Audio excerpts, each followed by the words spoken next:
Ang kasaysayan ng kindergarten ay nagsimula noong 1837 sa Germany sa pamumuno ng edukador na si Friedrich Froebel. Ang salitang kindergarten ay mula sa German na ang ibig sabihin ay hardin ng mga bata.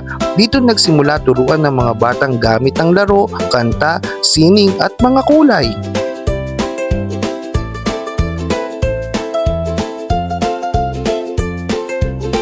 At dahil nga birthday ni Kyle ngayon, ang anak ni Kumaring Kim, dito na namin ginanap ang kanyang 4th birthday celebration. Number one. Okay, here we go.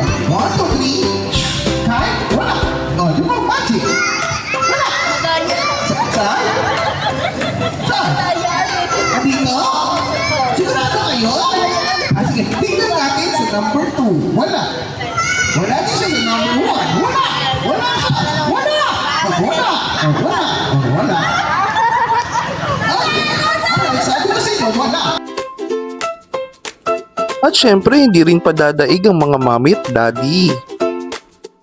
Ayan si Bessie, may uwing spaghetti na naman yan sa bahay. At syempre si Kuya, hindi may iwasang mag-video sa napakagwapo kong mukha. Salamat kay Ate Maria.